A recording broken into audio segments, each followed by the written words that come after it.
People who have visited the US, what is your WTF story? Story 1. French exchange teenager in Cali here. Summer of '97.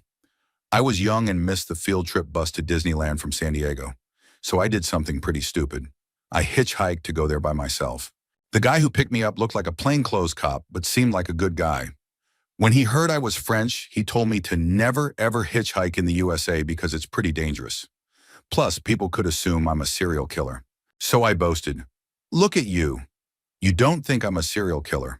I'm not that dangerous looking, or maybe you're just careless." He told me to open the glove box in front of me. There was a supposedly loaded Desert Eagle inside. He dropped me at the bus station and insisted on giving me $10 for a ticket, even though I had cash, and waited for me to get on the bus. Story 2. I'd never been out of Australia before. In Australia, only farmers and cops have guns, and some criminals, I guess. So I had never seen a gun that wasn't in a cop's holster in my entire 30-year existence. We went to the US for our honeymoon and had the honor and privilege of visiting a Walmart. The guns were just on the shelves. You could touch them. A fellow Aussie friend who was with us at the time asked the cashier if she could hold one. He looked at her like she'd asked if it was okay to breathe the store's air. "Can I hold one? This big one?" she asked, incredulous. "Sure, if you want to," the guy said, confused and bored at the same time. She picked up this massive gun. Sorry, not a gun guy. Don't know what it was. It was about the size of a shotgun, but bulkier, and asked us to take pictures of her with it. If I had a gun like that at home and walked outside my house with it, someone would drive past and see me in about 10 seconds. They'd call the cops, which would take about 30 seconds. The police station is just up the road, so I estimate a cop car would arrive in about 3 minutes. And it would take about 10 seconds for a cop to ask me politely to jump in his car and come for a nice chat at the station. But it would be fun for 4 minutes. Story 3. When I went to Florida, I was stopped by the police for jaywalking. I protested that the road was clear and therefore safe to cross. He said, "I don't know how you do it in your country, but here in the US, we take road safety seriously." Aghast, I explained I was from England, and my only knowledge of jaywalking was from Lethal Weapon 3. I believed it was just a made-up law they used in the movie to sass people. He chuckled and said, "That's a great movie. I prefer the first." I agreed and said it was by far the best. After a brief chat about the entire Lethal Weapon saga, he said, "In the future, make sure you use the crossings." I agreed but asked in a pretty decent South African accent, "What if I have diplomatic immunity?" He chuckled, nodded his head, pointed to the crossing, and said, "Cross there. Enjoy your vacation." And off he went. It was the highlight of my holiday. Story 4. Canadian here. My wife and I started going below the line on day trips into the Okanagan region of Washington State. What blew me away was that, even in a small, nowhere kind of town, there were 21 plus video cameras mounted on the front of a Walmart. 3 cameras per pole, 7 poles across the entire front. And that's not even counting the dozens of cameras inside. This was in a town that probably had barely 20,000 residents, maybe 30,000 in the wider region. In my city, which has over 160,000 people, the Walmart has 3 exterior cameras and maybe 2 dozen inside. Most other small or medium businesses in our town don't even have cameras anywhere, let alone outside. Slightly less alarming to me, but absolutely shocking to my wife, was the blatant open carry. She nearly ran from the store when we ended up behind someone with what looked like an AR-15 slung over his shoulder in that very same Walmart. There's a reason why Canada has a tiny fraction of the per capita murders the US does, and it starts with our tight gun restrictions. You can't shoot someone when a handgun is virtually impossible to obtain illegally, especially outside of large border cities, and starts well into 4 figures on the rare occasions you can. Even the cheapest legal handguns cost close to $1,000. It's very possible for a Canadian to go their entire life without ever seeing a gun outside of an RCMP officer's holster or their cruiser rack. Many places in Canada really are that peaceful and weapon-free. Story 5. Not my story to tell, but my teacher once told us about a trip he took to the States during Easter break. We live in Ireland. St. Patrick's Day is a big deal here, and we get 2 weeks off school. When he came back after the break, he had a black eye, a broken nose, and a swollen thumb. We asked what happened, and he said that while visiting New York, He got jumped by a gang because he wouldn't give up his hurl. It's like a stick, similar to a baseball bat used in the sport of hurling. They beat him pretty badly. Then, according to him, these men in suits showed up, pulled out a pistol, and told the attackers to run. The gang bolted, and the men helped him, because apparently the gang had stolen everything he had. He said they brought him back to a house that was beautiful on the inside, but surrounded by shady-looking guys hanging around outside. He stayed there for the 3 days he was in New York and said it was incredibly uncomfortable. He never gave more details than that. Story 6. I went to the States for several months in July of 2002.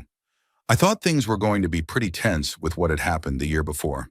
For some background about me, I'm Australian but was living in Japan at the time and was living in the US in North Carolina and traveling with a mate at the time. I had two what the F moments in NYC. The first was when I visited the site of where the towers had stood to see a big hole in the ground and found that so many of the surrounding buildings had been damaged to the point of being unsafe and either needing major repair or demolition. But the big thing for me were the messages that people had written around the main construction site where the towers had been. There were makeshift wooden walls to keep the public out, and people had written messages on the wall. At first, all I could see was the hate. There were a lot of very hateful, vengeful messages written on those walls. I don't blame anyone for writing those in anger. I genuinely hope most of the people who wrote those messages didn't truly mean what they said and were writing them out of fear and grief they had at the time. There were messages of sorrow for those who had been lost when the towers came down, and messages of gratitude for those who had helped. The ones that stood out the most were those of love. "I love you, Daddy," was scrawled about 1.5 feet off the ground in the handwriting of a child. I'm a grown man, but when I saw that, I wept. My girlfriend at the time came over and saw what I was looking at and did the same. I'm not sure the story behind it, but the connotation to the site made me incredibly sad. The second was the second hour that I'd been in New York. We stayed in the Red Roof Inn on 5th, and my mate and I had been driving all day and declared that it was time for a drink. It was 11:30 p.m., and all my life I'd heard that New York was the city that never sleeps. I'd been lied to. We walked down to Times Square and there was barely a soul around. We went to the police box in the middle of the square to get a photo with the police in there. They were cool. I asked them if they knew a place we could get a drink, and they pointed out that there was a hole-in-the-wall bar off a street to our right. I'm a little fuzzy on the directions, and for the life of me I can't remember the name of the bar, but the officers weren't wrong. It was a bar that seemed barely wide enough for 3 burly men to stand shoulder to shoulder across, but we went in, found a table at the back, and hunkered down with our beers. I looked at the walls, and there were so many photos of Muhammad Ali back in the day in his prime. There were a few photos of other boxers, but not as many as Ali. I noticed that in most of the photos was a guy that looked like an aged version of a man walking up and down the bar while we were there. I stopped him and asked who he was and why he was in the photos with Ali. Turns out he was his coach or trainer or something like that. I was stunned. He kindly stopped and sat down with us for about an hour, and we talked about his past and also what we were doing in New York. I wished my dad had been there. He was a huge fan of Ali and would have had so many good questions to ask him. New York City was a good place to me. I'm looking forward to the day I can go back for another visit. Story 7. A few years back, I took a cruise that left out of San Diego. I'm from Canada and had never been further into the States than New York City. It was pretty late when we got to the hotel, so we decided to just go to the Denny's down the road. We first had our minds blown by the portion sizes. We have Denny's in Canada, but our plates are much smaller. I'm a big guy who'd been traveling all day and was hungry as hell, and I couldn't even finish my meal. The next day was the real what the F moment, though.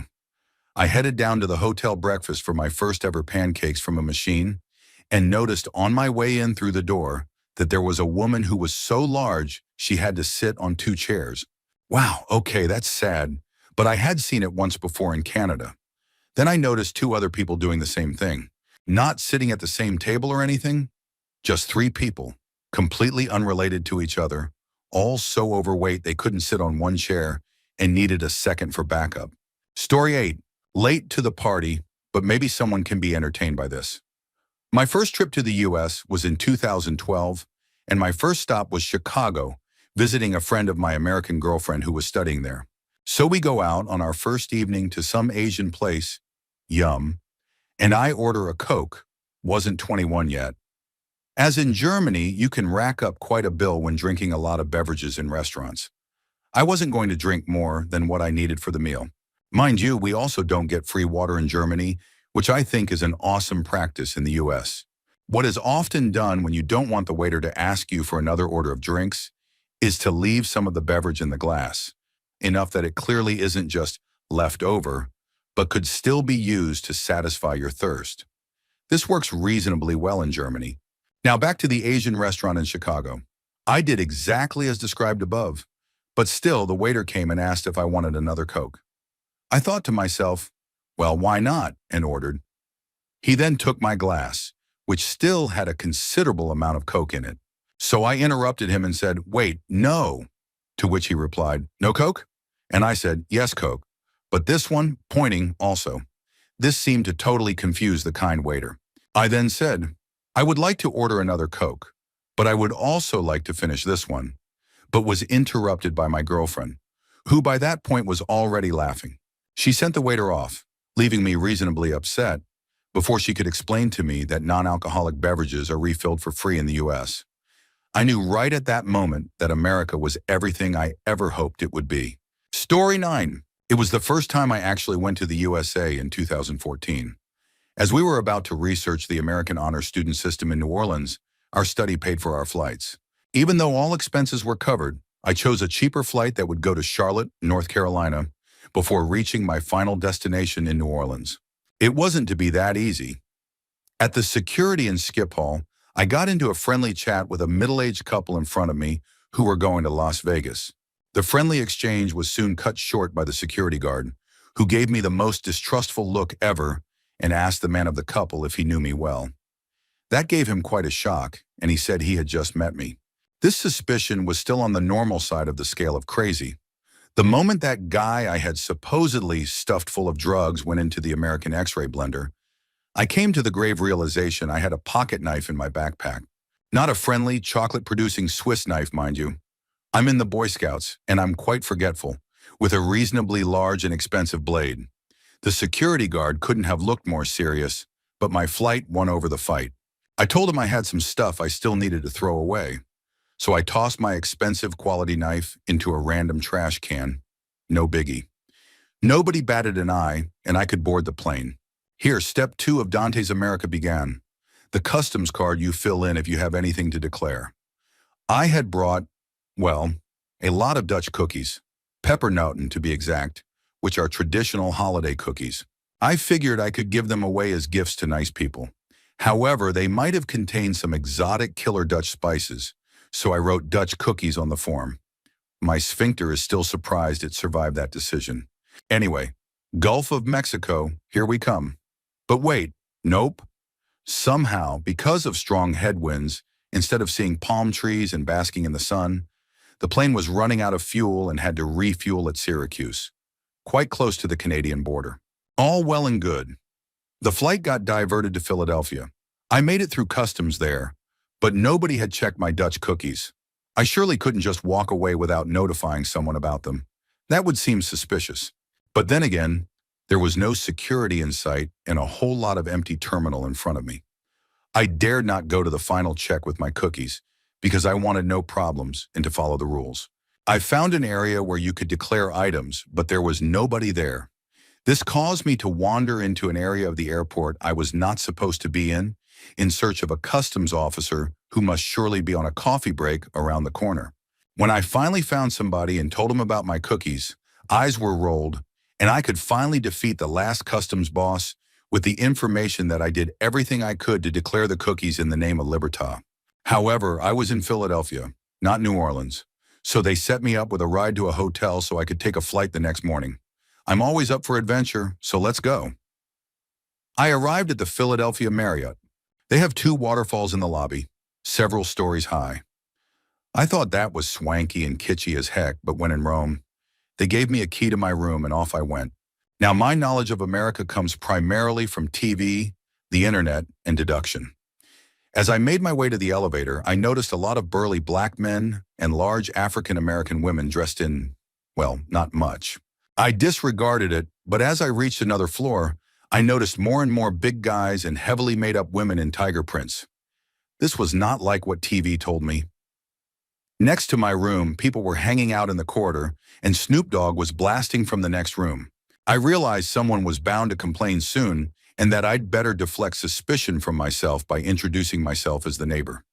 Some weird looks later, I was down at the hotel bar to spend my airline coupon on my first real American burger. That's where I was informed I had landed smack in the middle of the African American Biker Convention, which explained the earlier encounters. I ordered some beers with the intention of getting relaxed enough to not mind the music and to have some talks with true and real Americans, as it was sinking in that I was truly in America.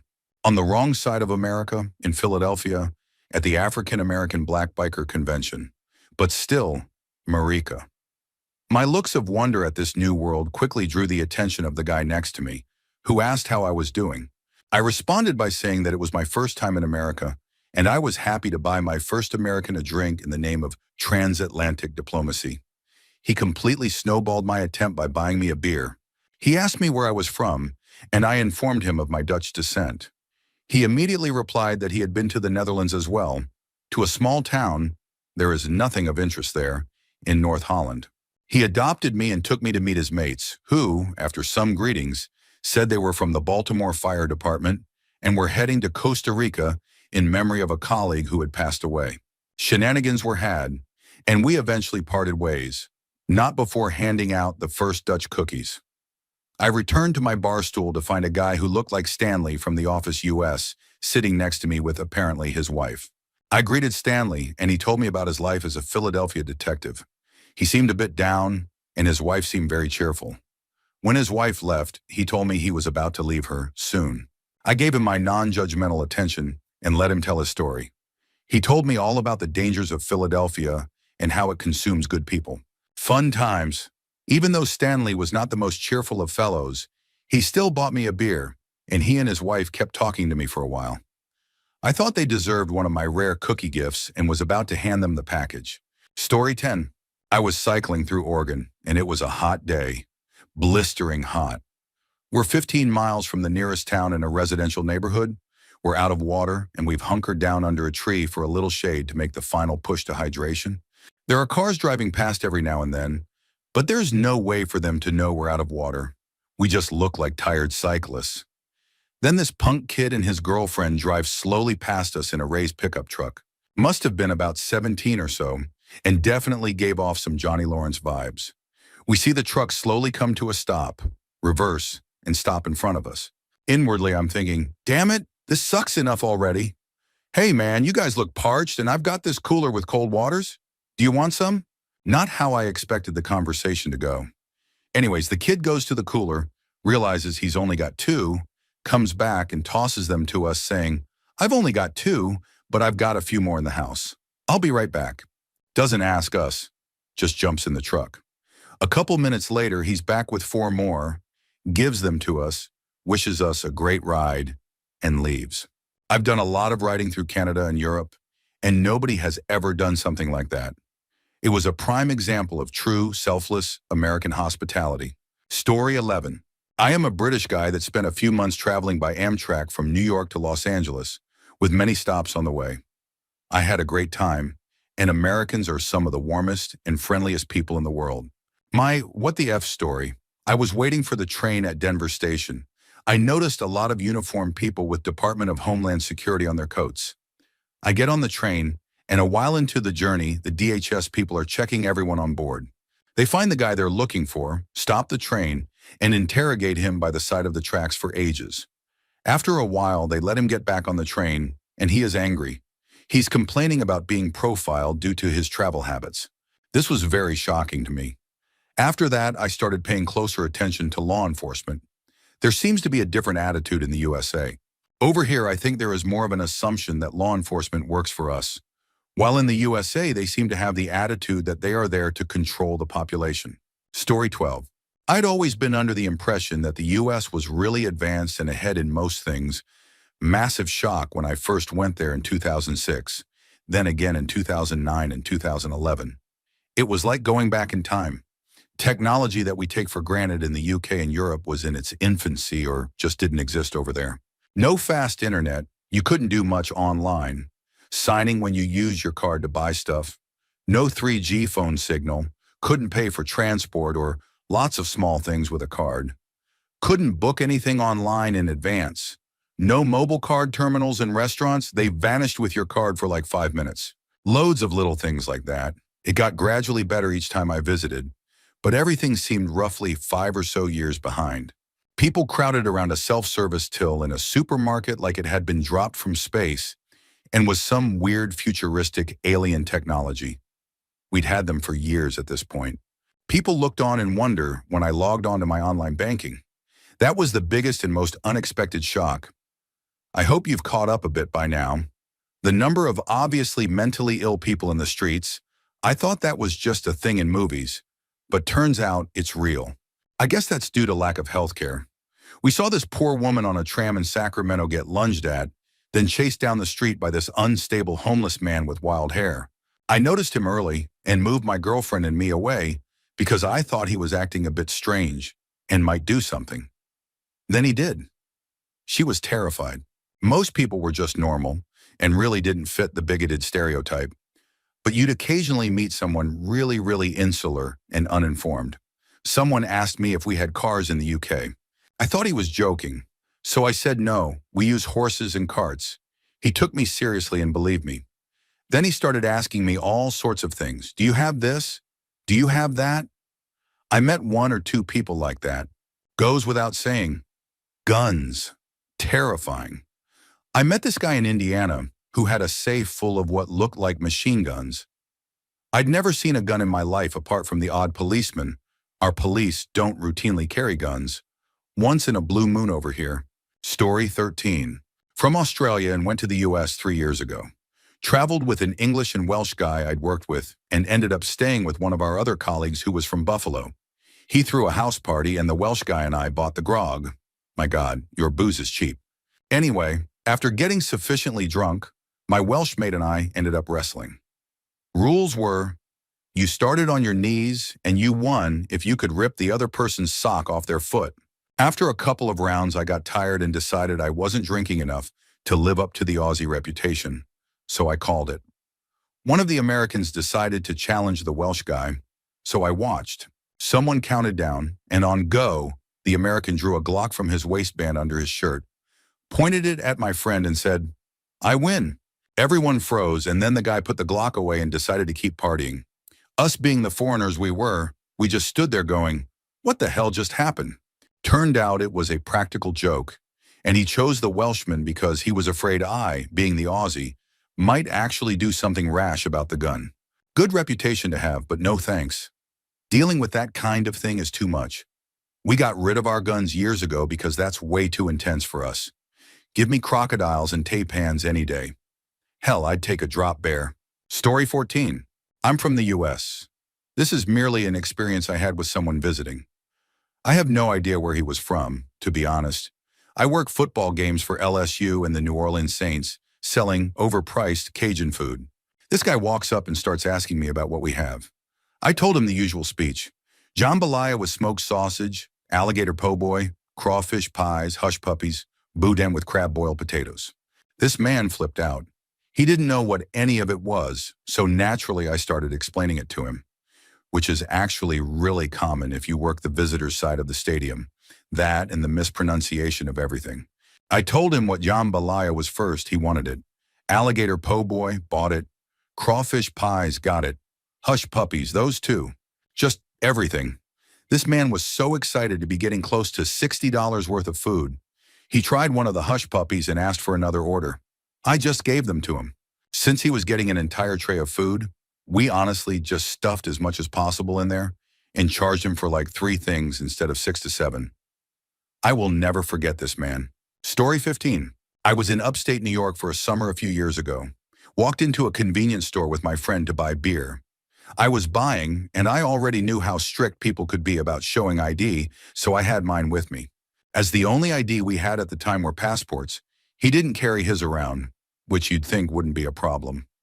My friend was on the other side of the place picking out some food for himself when I attempted to pay. The woman behind the counter told me she'd need to see my friend's ID too, or she couldn't sell me the beer. I said, "That's ridiculous. I'm buying this beer, and that guy has nothing to do with it. He doesn't even drink." But she insisted, so I asked her, "If he walks out of the store, can I then buy the beer as a one-man team?" She said no. So I then asked, "How long would we need to be apart before I can come and buy beer by myself?" To which she said she didn't know. But she still insisted I couldn't buy beer using my valid ID because I came in with someone else. I was being kind of a jerk at that point, but it was the most ludicrous exchange I'd had up to that moment. We left beerless and bought some down the street instead. Story 16. I'm a Canadian going to a mall or store that has a sign saying not to bring guns inside. It never occurred to me that anyone would have a gun. Freaked me out. Driving through black neighborhoods, it was weird to see segregation to that extent. Plus, black people in Canada tend to be pretty well off, and there's little discrimination. Holy cow, your cheese is cheap. So many fast food choices. In Canada, we have McDonald's, Burger King, Wendy's, A&W as the big fast food burger joints. And then like Taco Bell and Subway. That's mostly it. It is amazing. Plus, all of the meals are so cheap. A Big Mac meal here is like $10 or more. Alcohol sales. In my province, alcohol is only sold in government-run stores. Liquor commissions. Beer is sold in vendors too. But everything is so expensive. A six-pack of cheap beer like MGD or Bud is like $14-ish. A 2.6 of cheap vodka is easily $25. Went to Happy Harry's in Grand Forks and bought so much liquor. Smoking in restaurants is weird and old-timey. So many flags. Seriously, patriotism to that level is creepy. So many large white families with flag shirts and flag hats. I can go weeks without seeing any sort of representation of a Canadian flag. Do you guys not use debit? It seems like you just found out about it. No one in Canada has carried cash much in like 20 years. Apparently this might have to do with you guys having so many banks. Canada has like 4. Your roads are very nice. And I'm always surprised by how different it feels. Maybe it's my deeply ingrained Canadian secret superiority complex over Americans, but I just felt like people were rude, and like races didn't seem to be as mixed. Story 17. Was going camping down there as a kid during the big mad cow scare. My dad forgot we had some smoked sausage sticks left over from our drive to the border and told the border guard we didn't have meat when asked if we did. She went to check our passports, and my dad realized his mistake. So when she comes back to tell us to go ahead, he tells her he's really sorry, but completely forgot we did have some meat products on us. So now we're in secondary, and the guards are searching every nook and cranny of our van and trailer. 2 hours later, everything has been cleared up, and they've confiscated every food product in the van and trailer, including dumping and rinsing my parents' travel mugs full of coffee. It all worked out in the end, and camping was really fun. I highly recommend Birch Bay State Park in Washington. But that situation made any 9-year-old say, "What the heck?" As I said, I was 9, and even that was pretty scandalous a thing for me to say at the time. America. Story 18. I've been to America a few times, and it surprises me how enthusiastic some of your people are. Being from the UK, I'm a natural pessimist about absolutely everything, so it was strange seeing people actually getting really excited over stuff. Not complaining though, it was amusing and actually entertaining in itself. Experience 1 was when I went to watch a whale show in Florida. There was this completely normal-looking family behind me, except for the dad, I presume, who was wearing this giant pink straw hat and had some green streaks of paint on his cheeks. At first I was just like, okay. But then as the lights went off to start the show, he started whooping like a full-blown air raid siren all the way through to the end of the show. Like the woman would start speaking and the whale would be doing absolutely nothing, but he was still going WO at everything. Experience 2 was at a Knicks game when I went to New York. I started chatting to this Celtics fan sat behind me about how mixed seating was really strange. We don't have mixed seating for any big sports in the UK. Then his friend came and sat next to him with 2 beers. The guy sat down and just said, "Oh yeah." And about 5 times throughout drinking his beer, he just randomly slapped his lips and said something like, "All right," each time. It was halftime, and pretty much nothing was happening for him to cheer at. So he was literally sipping his beer and cheering. Story 19. I have 2 stories. My wife and I decided to have a spur-of-the-moment trip to New York for a long weekend, flying in from the UK. Now my wife is American. Her family is from Boston. So I didn't think I'd have any "did that really happen?" moments as long as we didn't mention the Red Sox. This was about 6 months after September 11th, and we did the whole shopping and tourist thing. We decided to have a few drinks on the Friday afternoon and found a bar down some stairs a block away from Times Square. It was a little dark but cozy, and the barman was very welcoming. As soon as I opened my mouth to order, he was like, "Thank you for coming from England to visit NY after the whole mess of 9/11, etc." So we were hanging out at the bar, and the barman was serving another patron down the end who I wasn't really paying attention to. The barman comes back to us and says that the guy at the end of the bar would like to buy our drinks. What he actually said was, "My friend Vincenzo would like to buy you guys drinks." Obviously, we said that was very kind and that we'd like to return the favor and asked if he would care to join us. So this man, or should I say Man Mountain, at the end of the bar unfolded himself from the stool he was sitting on, came over, joined us, and introduced himself as Vinny. Now I don't want to stereotype people, but he looked like someone from a gangster film or TV show. Nice suit, big leather trench coat, etc. But he was very pleasant. We started chatting, asked where he was from and what he did, and he replied that he was from upstate New York, worked in construction, and was in Manhattan sorting out work and visiting family. I mentioned I'd had a bad meal in Chinatown and had spent an afternoon in our hotel room sick. He responded by saying we shouldn't have eaten in Chinatown and should have gone to his uncle's restaurant in Little Italy. He handed me a card and said we should go and say Vinny sent us. By this time, we'd had quite a few JDs and said we needed to get back to our hotel to freshen up for the evening. So Vinny pulls out a roll of cash, pays our tab, and escorts us out of the bar. He asked where we were staying. We told him down on Madison Square. He steps into traffic, stops a cab, opens the door, and ushers us in. Then leans into the driver, peels off another note from his roll and says, "I know your number, so look after my friends and get them back safely to their hotel." Now I really want to believe I'd just been drinking with someone who knew someone who knew someone and was a good fella, but it was still very surreal. My second story was when I was single, about 5 years before I was married. A friend and I decided to go to Florida for a 2-week fly drive holiday. We did the first week in Orlando doing tourist things, and the second week we were meant to go over to St. Petersburg on the Gulf Coast. But once we got there, we got bored and said, "Sod it, let's go for a road trip." We ended up driving north, entered Alabama south of Dothan, and stopped at a diner for a bite to eat. We sat down in a booth and ordered, and the waitress was delighted to be serving 2 Englishmen. She made a fuss over us, which was really nice. While eating lunch, the booth next to us filled up with a family. They ordered, and we just chatted to ourselves. Then the mother leaned over and apologized for interrupting, but asked where we were from. We said England, specifically Oxford, as people might recognize Oxford as well as London or Edinburgh. She responded with my all-time favorite line, "Could you by chance speak some English to my kids?" Without missing a beat, my mate put on the most posh English accent he could muster and began talking to the kids. I had to excuse myself to the restroom before I burst into a fit of laughter. Story 20. I was at the University of Michigan in the summer of 2013 for a summer course in statistics and took a couple of days off to visit Canada.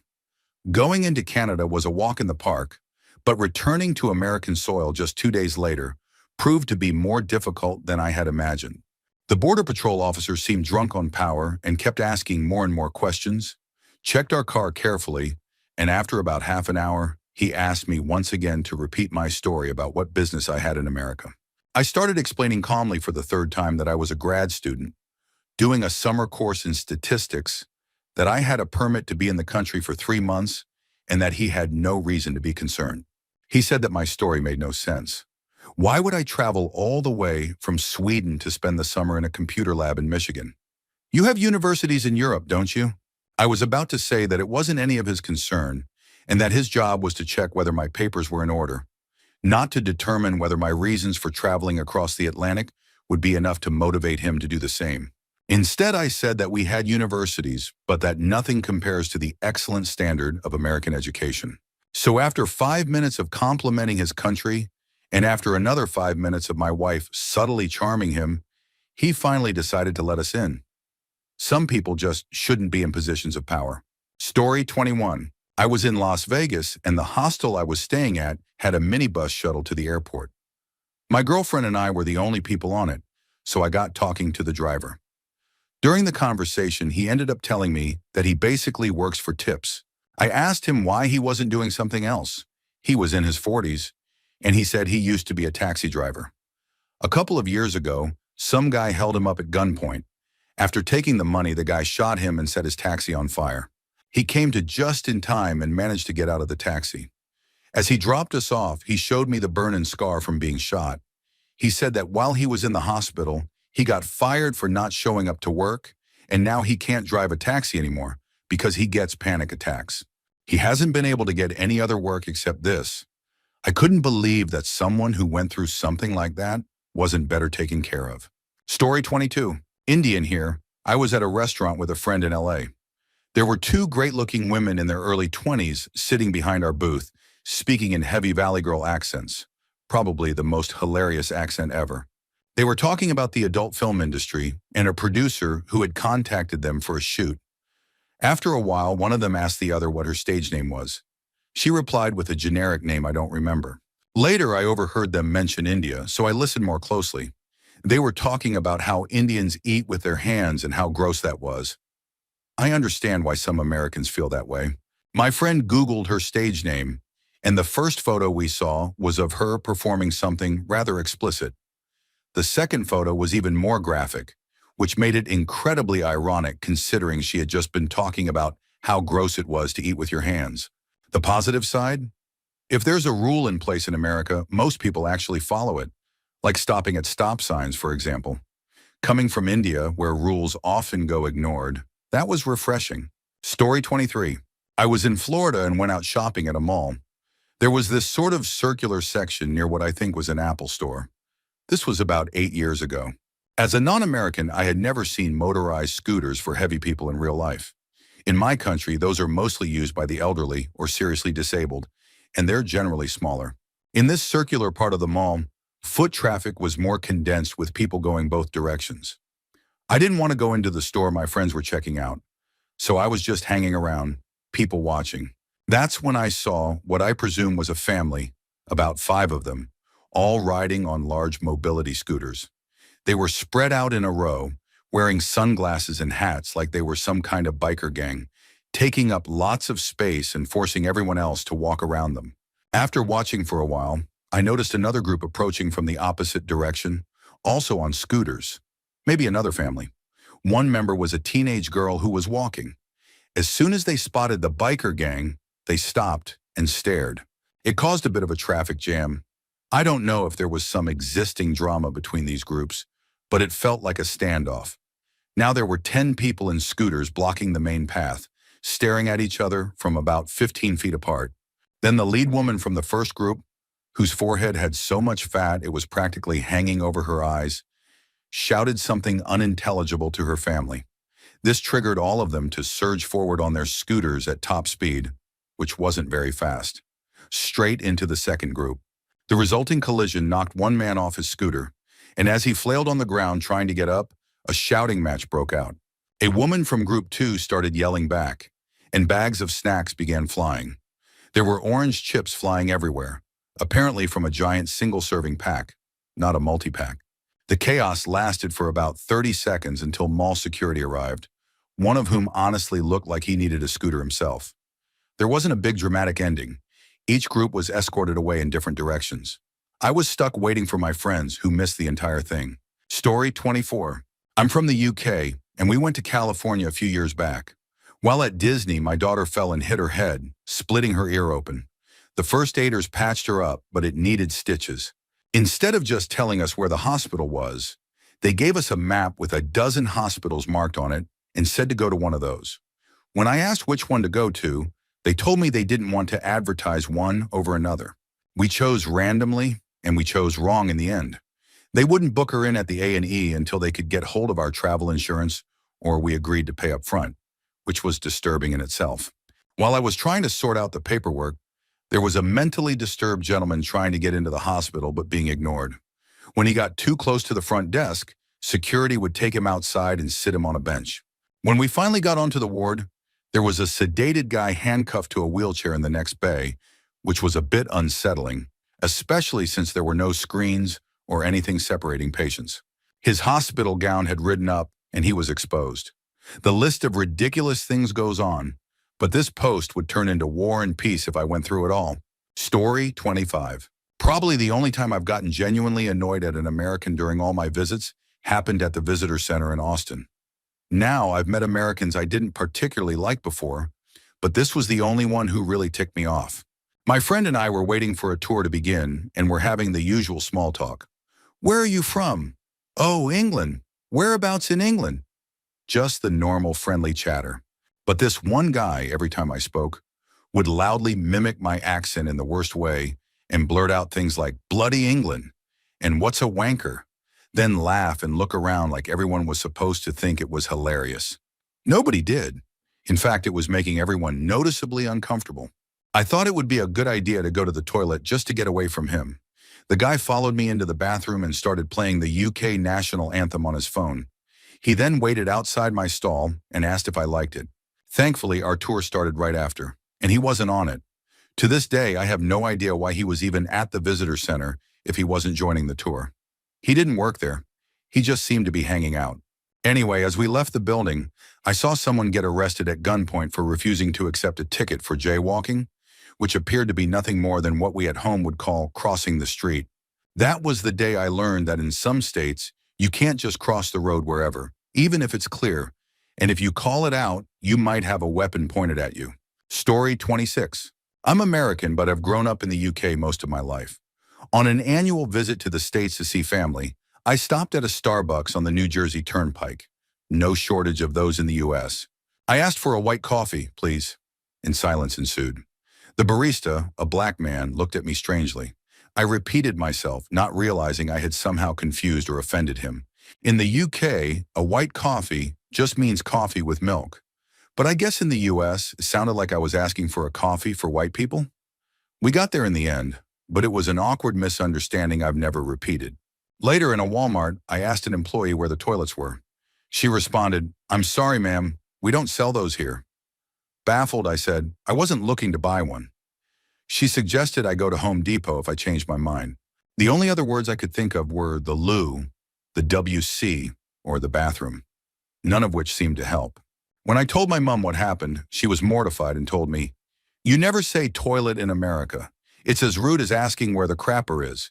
She then listed alternatives: the ladies' room, the powder room, the restroom.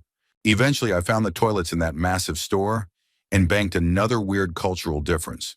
I was also shocked that Walmart didn't actually sell toilets, considering I could have bought anything from milk to a gun there. There have been so many times when, even though we're both speaking English, communication totally fails. Also, I'm genuinely afraid of American police. They all seem to be on a massive power trip. Story 27. Okay, Greek woman here. Having relatives in New York, we finally saved enough money to visit them with my family. This was supposed to be the trip of a lifetime, since the funds weren't easy to come by. We had been negatively influenced beforehand, based on all the things we see in the media about the US, police shootings, mass shootings in schools, aggressive politics, military actions. We had this impression that most American people were violent, ignorant, conceited, and racist. Suffice it to say, we were wrong. Everywhere we went, people were just incredibly kind.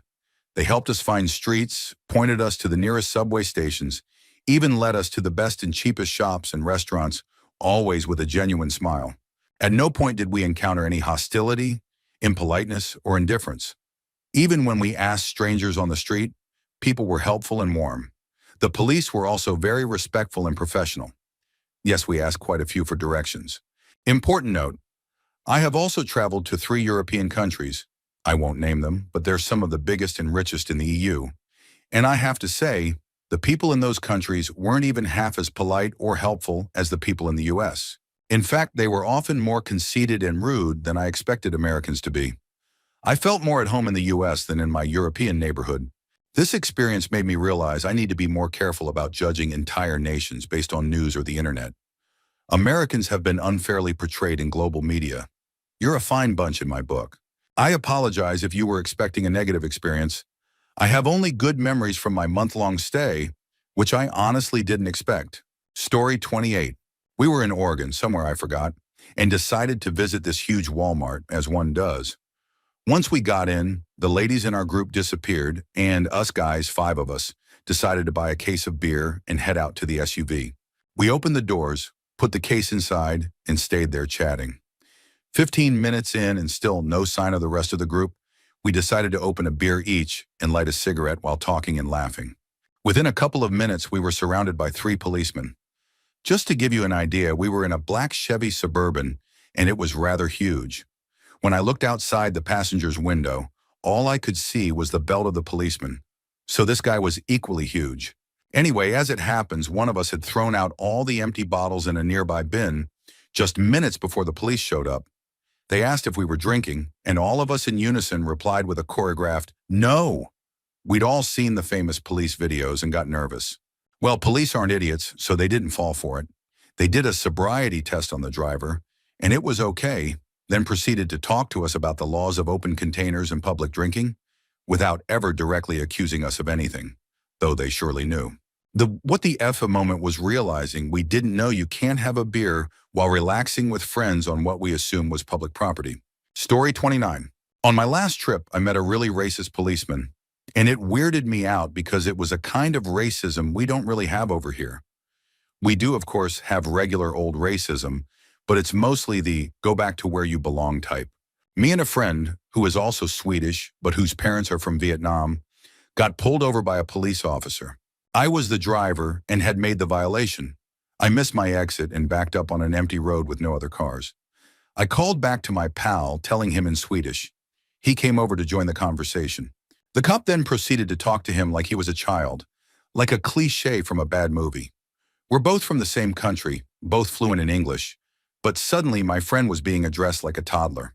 He got so weirded out by it that he just got back in the car.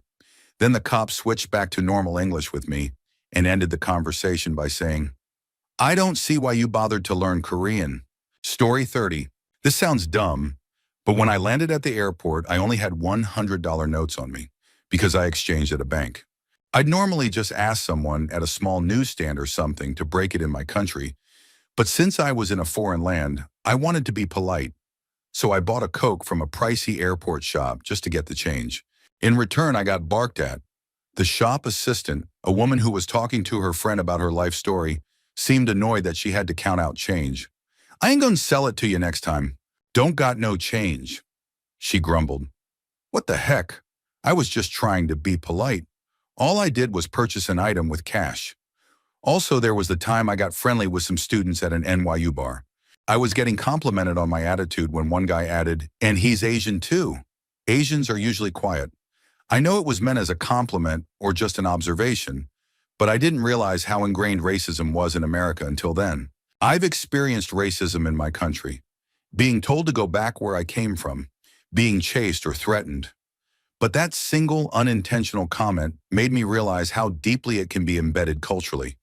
He wasn't trying to be rude, but it said a lot. Story 31. Waiting late at night in South Station, Boston, for a train after my flight home had been canceled, I was approached by the unforgettable, luscious Linda, a 50-year-old stripper who was very eager to share her life story. Young Linda married a Puerto Rican man at 17 after getting pregnant. Her father insisted they marry. It was perhaps a mistake, as she said he was the one who introduced her to drugs. She wasn't overly specific, but the twitching and missing teeth suggested meth. Fast forward 12 years, and 2 kids later, Linda discovered her husband had been cheating with her best friend. They're still best friends, but she left him. It was then Linda turned to stripping and more drugs to cope, as she put it. Fast forward another 9 years, and now in her second heart attack, Linda claimed to be off drugs, except for weed. But stripping, she said, had become her true calling, and she chose to continue. After all, we must do what we love. Linda was at the station with a ticket she proudly claimed she earned through prostitution, with a few of the police officers in the very same station. She was heading to Florida to visit her father on his 8th heart attack, and also planning to move some Molly while there. She was always looking for new business opportunities, even if, in her words, she didn't understand that club drug stuff. Incidentally, I'm British, which it took Linda a while to realize since I wasn't doing much talking. But once she did, she was thrilled to tell me her thoughts on the royal family. She adored Princess Diana, strongly suspected Prince Philip had her killed, personally, and said she'd punch Prince Charles if given the chance. After 20 minutes of the life and times of luscious Linda, I managed to come up with a lame excuse and sneak away. She promised we'd see each other again in the next life. Hooray? Thinking I was finally free, I relaxed and waited for my train. Then an angry man appeared, yelling to everyone that he'd be missing the 4th of July because he had court. Feeling like I needed to say something, I replied, "That sucks, man." Apparently that was the wrong thing to say, as he promptly slapped me across the head and shouted, "Happy 4th of July, bitch!" Then walked off. The other highlight of the evening was watching two homeless men fight over what appeared to be a toy. Otherwise, the U.S. was an absolute pleasure to visit, and I can't wait to go again. But South Station at night? Total horror show. Story 32. I'm a white Canadian man, so not too much different from the average American. Anyway, I was going on a trip down to the Florida Keys and stopped overnight in Jacksonville. I really needed to get a pair of sandals, so I went to this little plaza-type place. It was about 6 p.m. and, unbeknownst to me, I had wandered into a rough neighborhood. The only store open was an Air Jordan store. I figured, whatever, I need sandals, so I went in. There were probably about 8 to 10 black people in the store who all proceeded to stop their conversations and stare at me for a solid 5 seconds. I realized that this store's clientele was probably not used to white Canadians. So anyway, I quickly browsed their sandal selection and grabbed a sweet pair. They were pricey, but I wasn't sure if I should leave without buying something. During the purchase, a man was talking to the cashier about his baby mama and getting away from her. A woman nearby was buying her toddler son a pair of Air Jordans. It wasn't really a what the F moment, just a strange feeling being a total minority for once when I've never experienced that in my life. I also almost laughed when a waitress in Georgia asked, "Y'all want some grits?" It just sounded so foreign to me. Story 33. Some years ago, my husband and I were driving across Texas on our way to Houston Airport to fly back to the UK.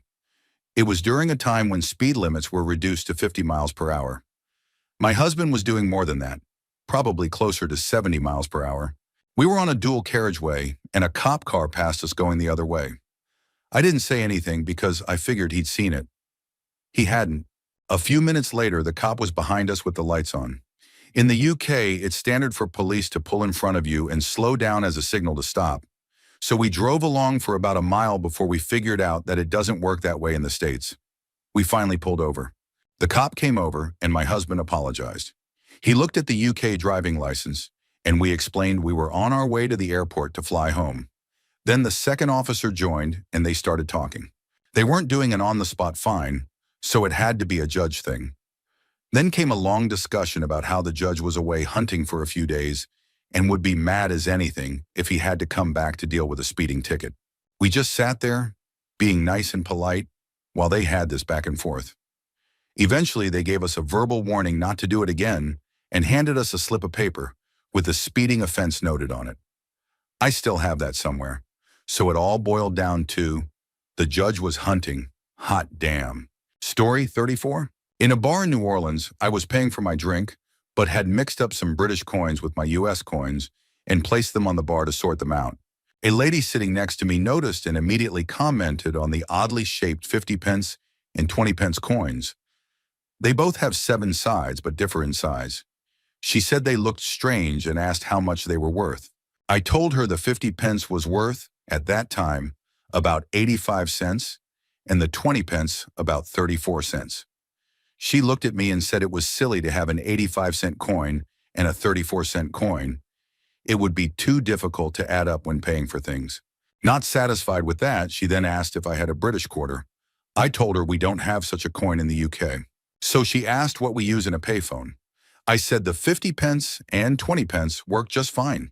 She assured me I was wrong because the coins weren't round. So how could they possibly fit in the coin slot? Story 35. I have a couple, but this one sticks with me for some reason. There's a state where it's illegal to pump your own gas, either Washington or Oregon, I can't remember which. I pulled in, and the pump attendant was this overweight, inbred-looking guy who looked seriously concerned about how I had parked at the pump. He looked so alarmed, I actually got out and asked him if he was okay. When I asked what was wrong, he went on about how dangerous it was that I was parked too close to the pump and how tourists from Canada are stupid. The funny thing is, I worked at a gas station as a teenager for years, and I was well away from the pump. I genuinely had no idea what this guy was worried about. There was no risk. I guess he was just disturbed or something. It was one of those run-down backwoods towns too. Creepy as hell. The whole encounter just gave me a really eerie feeling. Story 36. Wanted 2 chicken wings at Reading Terminal. The woman looked at me quizzically and told me they sold them by the pound. I left with a bag full of wings. Walking back to my Airbnb at night, the guy ahead of me started slowing down, trying to let me pass. Suspicious, I slowed down too. Then he crossed to the other side of the street. So did I, to avoid the construction on the pavement. This little dance happened a few times in rotation. Eventually, I realized he was probably afraid of me. A guy in a black hoodie, just like I was nervous about him. Another time, I memorized the route during the day and went into Great Sand Dunes National Park at night by myself. I climbed the dunes, then heard distant rumbling. I lay flat on the sand and watched a wild lightning storm play out across the valley. I felt small, scared, primal, alone yet completely amazed by the scene in front of me. Story 37. I arrived at international arrivals at LAX to transfer to San Francisco, but I had to go through customs and passport control. This was a couple of years after September 11th. As usual, not enough booths were open, and the wait time was about 25 minutes. Signs everywhere warned us to report suspicious behavior. Armed security officers stood at the front, facing the line. Above each customs booth was an LED display showing whether it was for U.S. citizens or non-U.S. travelers.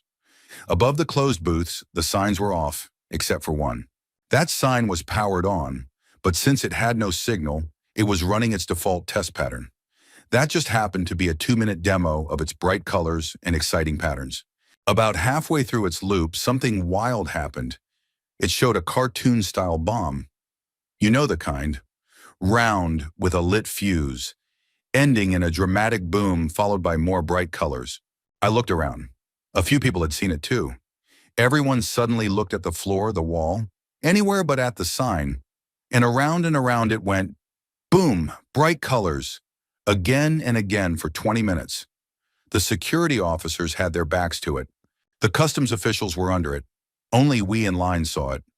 I spent that entire wait trying to decide if I should say something, but I kept imagining the white room and rubber gloves if I even mentioned the word bomb. I stayed quiet and went through without a word. Story 38. Around 2007, I was staying in a sleepy little town south of San Antonio, Texas. First, a girl asked me if my accent was Bostonian. I told her I was from further south than here. She gasped in astonishment and said, "You're a Mexican?" For the record, I'm Australian. Second, some rednecks brought railway sleepers to my friend's house. Their massive truck had a full-on arsenal on board, from pump-action shotguns to a World War II German assault rifle. Old Bubba was very proud of it. And because the truck bed was full of sleepers, they had a freshly killed hog sitting on the back seat instead. Third, I went into a petrol station to grab a drink while my friend filled up the Jeep. I was wearing a shirt with lyrics from a song by the Killers. Suddenly, I was lifted up from behind by the shoulders. No small feat since I was quite pudgy at the time. In the deepest southern drawl you can imagine, a voice said, "Ruin for the hills before they burn. Why do you want to do such a thing?" The man holding me looked like a graying cowboy, 7 feet tall, no exaggeration, with a huge handlebar mustache. I stammered that the words were just song lyrics, and I bolted. Who picks someone up just to read their shirt? Honestly,